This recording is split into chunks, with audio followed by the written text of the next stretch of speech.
উপজেলা প্রশাসনের আয়োজনে মুক্তমঞ্চে প্রদর্শিত হয়েছে ঐতিহাসিক মঞ্চনাটক নবাব সিরাজউদ্দৌলা।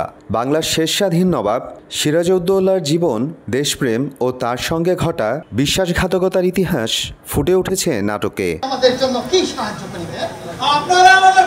দিনাজপুরের বিরামপুরে মঙ্গলবার উপজেলা প্রশাসনের বিভিন্ন কর্মকর্তা, সাংবাদিক ও শিক্ষকদের অংশগ্রহণে মঞ্চস্থ করা হয় নাটকটি।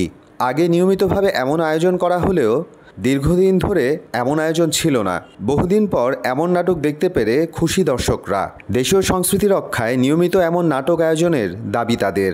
এই সময়ে আমাদের পুরানা কালচার, আমাদের বাংলাদেশের যে সংস্কৃতি, সেটা এভাবে ফুটে তুলছে, আমরা অনেক আনন্দিত। আমি বিশ্বাস করি যে এই যে চিরাচরিত যে শিল্প, এটাকে বাঁচিয়ে রাখার জন্য যদি তারা হেল্প করে তো নিশ্চয়ই আগামীতে একটা ভালো জায়গা তৈরি হবে। আসলে এই ধরনের নাটকগুলো, ঐতিহাসিক নাটকগুলোর মাধ্যমে আমাদের যে সাহিত্য চর্চা বা বিনোদনের যে নতুন ব্যবস্থাগুলো যদি পুনরুত্থান করানো যায়, তাহলে আমরা প্রত্যাশা করি সামাজিক অবক্ষয়ের হার কিছুটা হলেও কমবে। এটা আমাদের বইয়ের একটা চ্যাপ্টার আছে নবাব সিরাজউদ্দৌলার কাহিনীটা, সেটা আমি সামনে থেকে দেখে আমার পড়াশোনার ক্ষেত্রে আমি অনেক সহযোগিতা আমার কাছে মনে করতেছি। খুব ভালো লাগতেছে। এই যাত্রাপালা এগুলো তো মেলা দিন থেকে দেখা হয় নাই, মেলা দিন পরে ছোটকালে আমরা দেখছি, অনেকদিন পরে আজকে এটা দেখলাম, খুবই ভালো লাগতেছে। এই নাটকগুলো কিংবা এই যাত্রাগুলো থেকে আমাদের অনেক শিক্ষার বিষয় আছে। বাচ্চাদের বিনোদনের তেমন কোনো উপায় বা মাধ্যম নাই, তো মাঝে মধ্যে যদি এইসব জিনিস হয় তাহলে আমরা বাচ্চাদের নিয়ে আসে এসব বিনোদন দেখাতে পারি।